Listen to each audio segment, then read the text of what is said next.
E aí pessoal, aqui é o Julian do Design Nerd, e se você gosta de criação de personagem, principalmente personagem 3D, já deve ter visto aí que a gente publicou um tempo atrás sobre a mudança do personagem do CB na Casas Bahia. E essa mudança foi tão grande que vale a pena a gente ver um pouco como foi o processo de criação. Por isso o convidado de hoje é o Cássio Braga, sócio e diretor criativo do estúdio de criação Miyagi, que foi responsável pelo desenvolvimento desse personagem. Ele vai falar um pouco como foi essa experiência e também como é empreender na área criativa aqui no Brasil. Então, me acompanha aqui nessa conversa.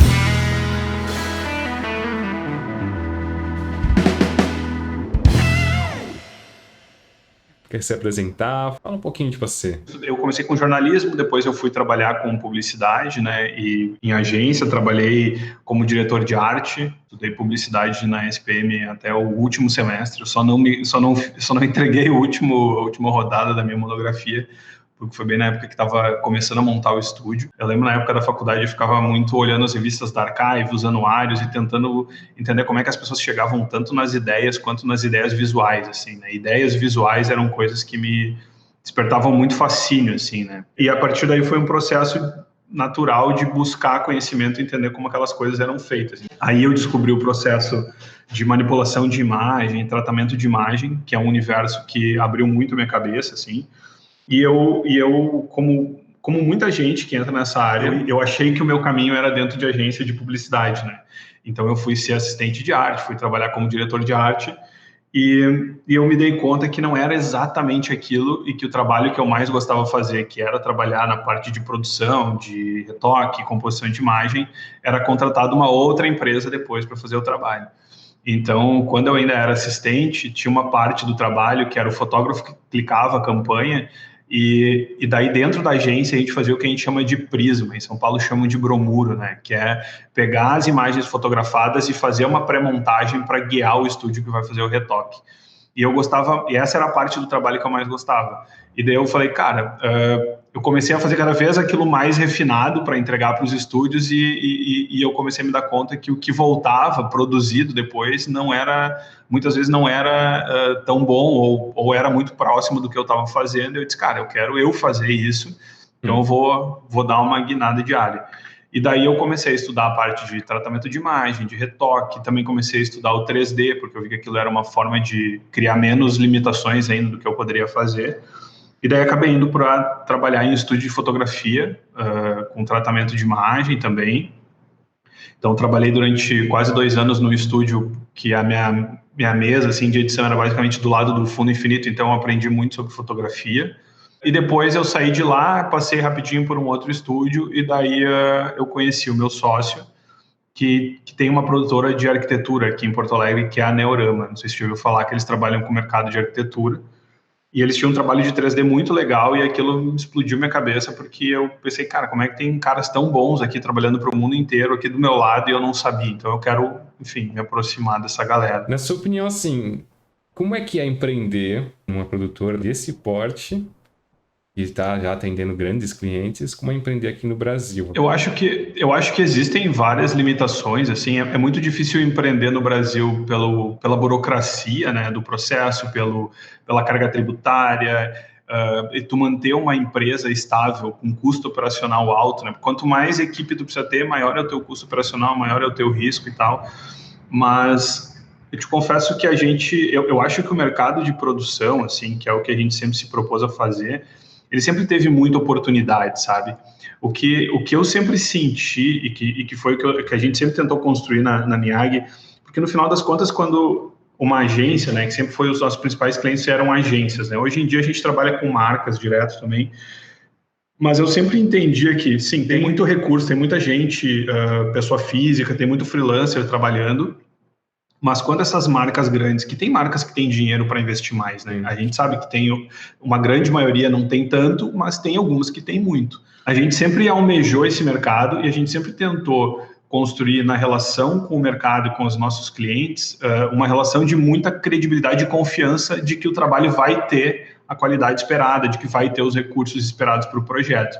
É claro que quando a gente começou e a gente é aqui de Porto Alegre, a base física até então do estúdio aqui em Porto Alegre, a gente era muito local, assim, né? Então depende da limitação do mercado, das agências daqui, dos clientes daqui, E a gente demorou bastante tempo para conseguir dar esse passo de não ser uma empresa regional, ser uma empresa nacional e hoje uma empresa internacional que a gente trabalha hoje muito para fora também.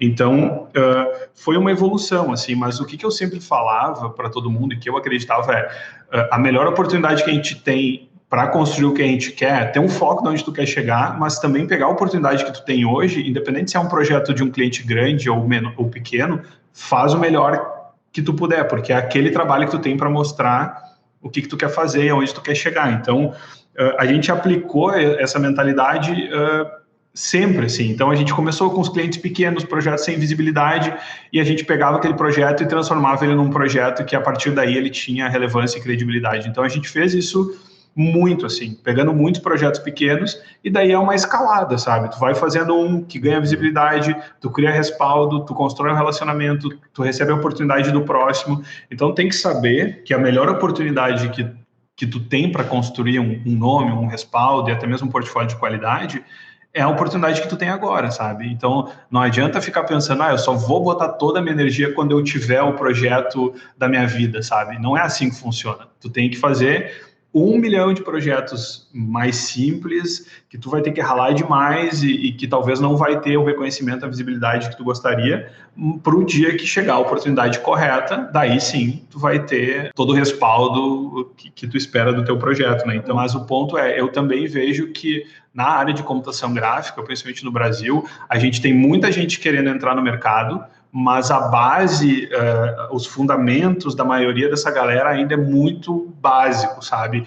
Para tu transformar aquilo num trabalho, para tu transformar aquilo num projeto que tem valor para o mercado, sabe? Então, por isso que os projetos ficam muito na mão dos mesmos estúdios, que tem essa visibilidade, que tem a credibilidade, porque essa é a galera que vai saber como resolver, que vai entregar e tal. Então, eu acho que ele é um mercado muito promissor, assim, eu vejo muita gente prosperando nesse mercado, mas ele é um mercado que te entrega na mesma intensidade que ele te exige, assim, sabe? É uma trilha mesmo, uma coisa que você vai ali evoluindo, tanto pessoal como até quando você for empreender mesmo, né? Então, realmente não tem um caminho fácil. Muita gente acha assim, eu vou começar aqui, já vou começar a pegar ali uns grandes clientes, ou pegar ali um Casas Bahia da vida, né? Tema principal, né, desse vídeo aqui, nosso personagem, que é o CB da Casas Bahia, que ficou muito conhecido pela grande mudança que aconteceu no personagem, né?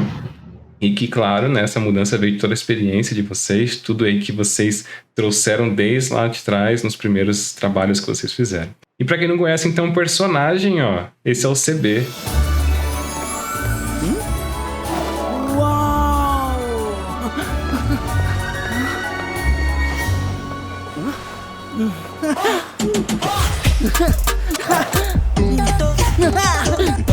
Fala, galera! A Casas Bahia tá de cara nova e eu também. Eu sou o Baianinho, mas agora pode me chamar de CB. Bora trocar aquela ideia pra fazer todo mundo se sentir em casa. Vem cá, segue o CB. Então esse aí é o trabalho que o Cássio aí acompanhou aí desde o começo. E aí justamente esse início aí no briefing é uma etapa crucial. E aí, Cássio, assim, a pergunta é, como é que foi ali as primeiras conversas que vocês tiveram para poder começar a fechar esse novo conceito, esse novo personagem? No início desse ano, a gente recebeu um convite do pessoal direto da Via Varejo para conversar, porque eles estavam considerando a possibilidade de redesenhar o personagem, porque eles estão passando por uma nova fase de rebranding, né? A estratégia do personagem, ela é uma estratégia que está relacionada a toda uma mudança de marca das Casas Bahia, né? Ela é mais plural, ela é mais casas do que Bahia, digamos assim, porque ela é uma marca que está muito mais presente em São Paulo, nesses grandes centros, e eles queriam reconectar, né, ressignificar a marca com o público deles, tem toda a questão da digitalização, então tem um processo aí de redesign de marca, e o personagem, ele vinha para consolidar esse movimento. Então, o nosso trabalho foi, antes de pensar, como é que nós vamos redesenhar o chapéu dele, como é que nós vamos deixar ele mais... A gente tinha que entender quais eram os objetivos da marca, né? Porque muita gente questionou esse movimento, né? Mas que ele perdeu o chapéu, ele perdeu as características nordestinas e tal. Então, o briefing da marca das Casas Bahia tinha muito a ver com isso, né? Era para ser um personagem mais plural, ele não era para ser regionalizado.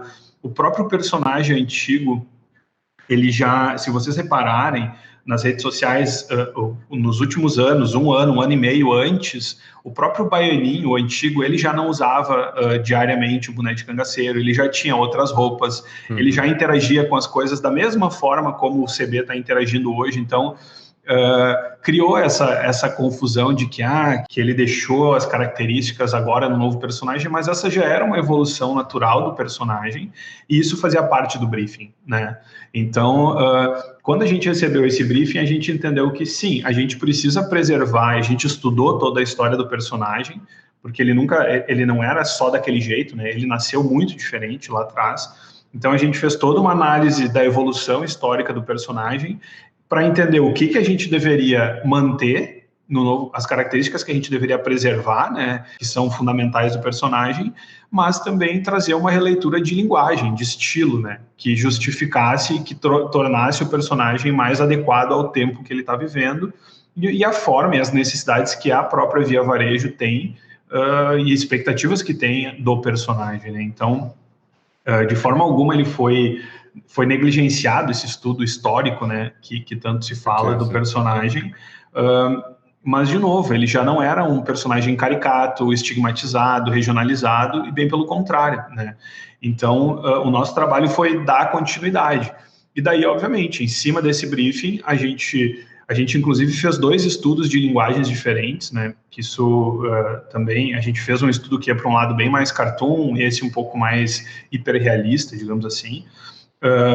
Só que foi unânime essa linguagem, e daí sim, essa linguagem que todo mundo falou mais Pixar, mais Disney, sim, foi muito as nossas referências, e daí isso foi muito do nosso input para o projeto, e fazer ele se tornar relevante, que as pessoas curtam, que seja legal, que tenha todo o appeal que o personagem deveria ter para funcionar como um protagonista da marca, né?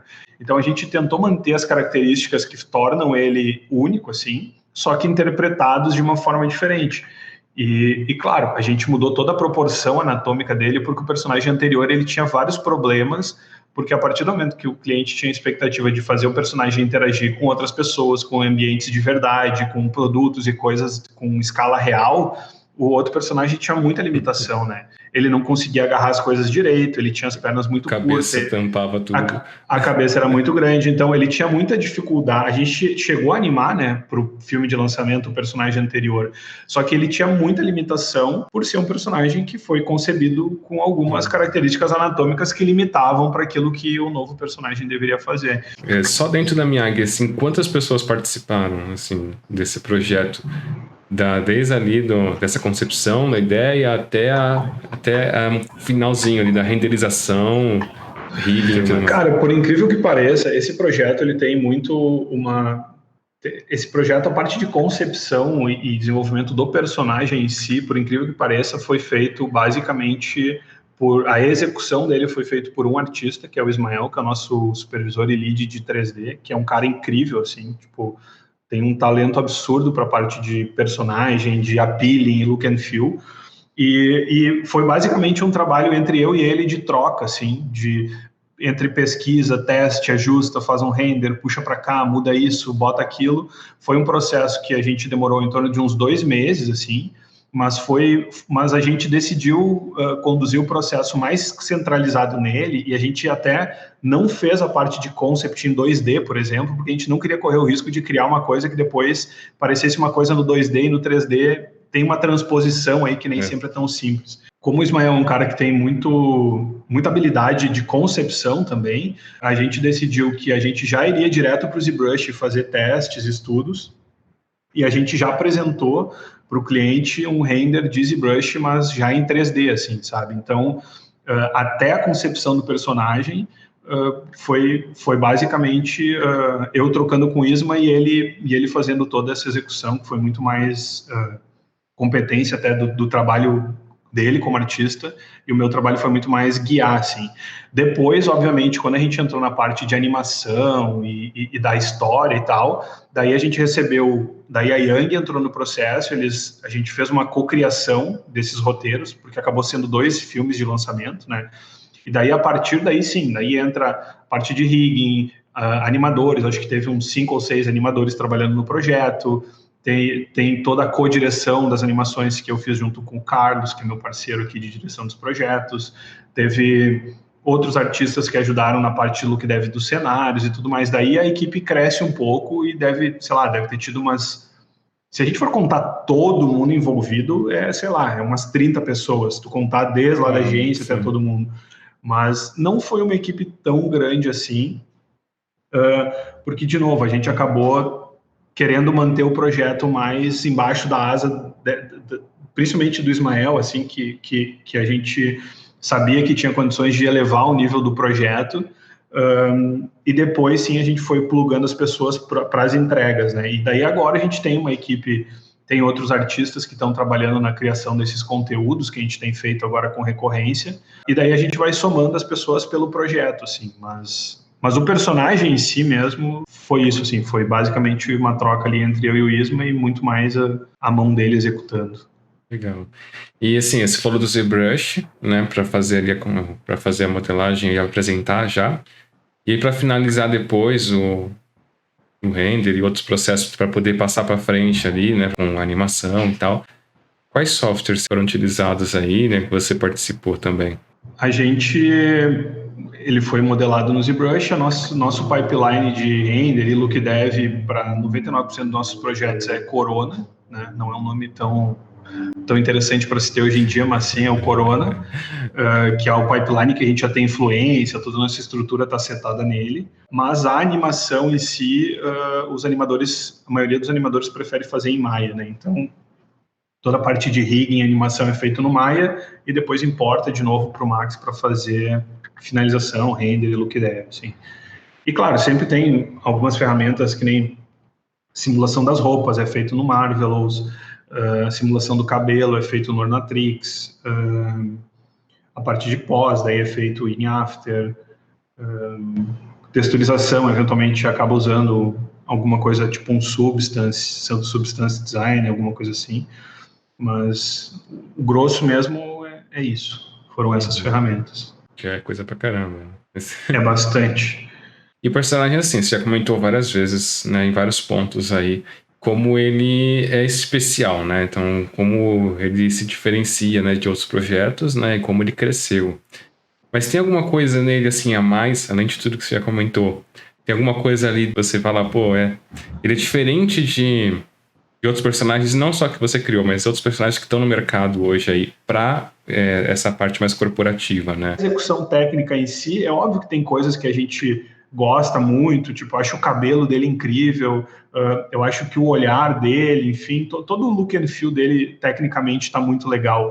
Mas o que eu acho que tem de mais interessante, que torna ele um personagem único, perto do que a gente tem visto hoje no mercado, é que ele, de fato, parece que tem uma alma, assim, sabe? De fato, ele parece que ele consegue transmitir uma coisa positiva para as pessoas quando ele aparece na timeline, sabe? Sempre tem um sorrisinho de canto de boca, sempre tem putz, que legal, olha que do caralho, sabe? Ele lá jogando videogame na frente do computador. Cara, parece muito que é uma criança, um jovem se divertindo, né? Tipo, ele lá no Burger King colocando aquela coroa. Tá muito natural o movimento. Porque, no fundo, esses conteúdos, ele tem que convidar as pessoas a imaginar, né? A se relacionar com aquilo que a gente está querendo contar. E eu acho que quando a gente faz isso sem com que a técnica obstrua esse processo, eu acho que o nosso trabalho está sendo bem feito, sabe? É aí que a mágica acontece. Então, quanto menos as limitações e as restrições técnicas atrapalham a mensagem e o propósito final daquilo que a gente está querendo fazer, eu acho que aí a gente está sendo bem sucedido. Então, e eu acho que com esse personagem, na maioria das coisas que a gente produziu até agora, isso acontece. Você tem alguma dica? Alguma coisa que você acha que assim, a pessoa fazendo, ela vai conseguir desenvolver melhor, aprender mais rápido e poder subir na carreira? Trabalhar, quem sabe, na Miyagi.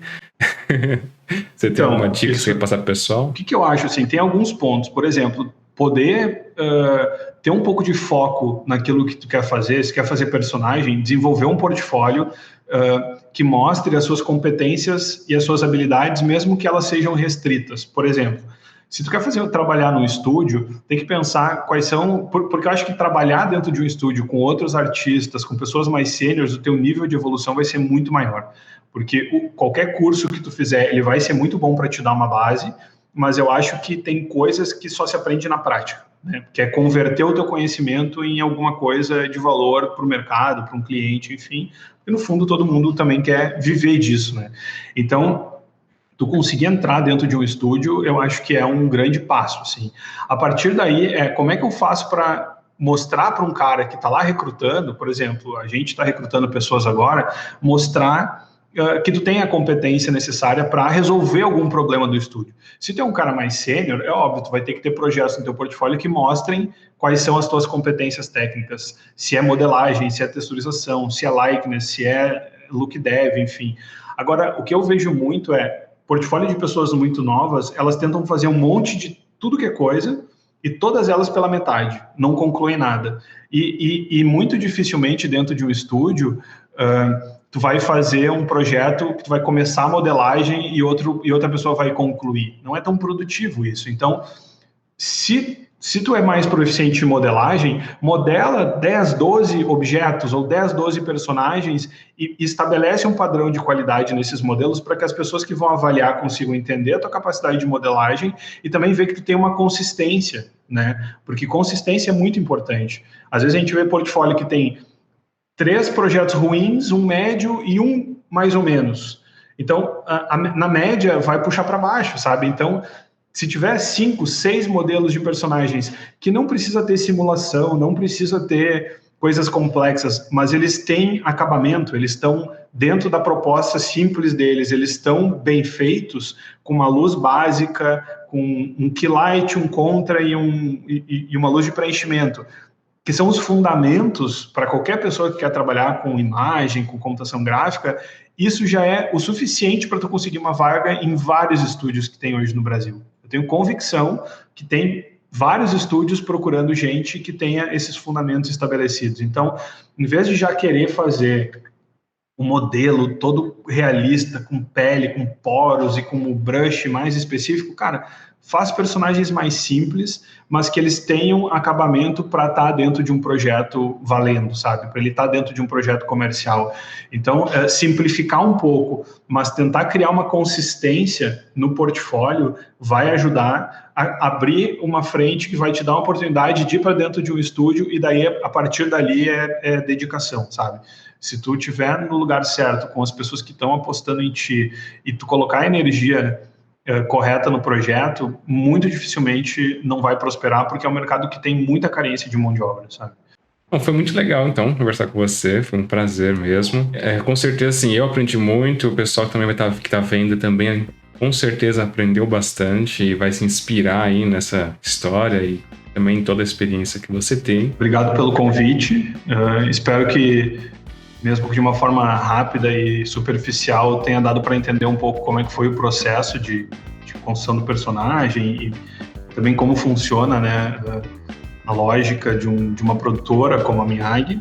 Como eu falei, eu acho que tem muita oportunidade nesse mercado para quem realmente quer fazer acontecer.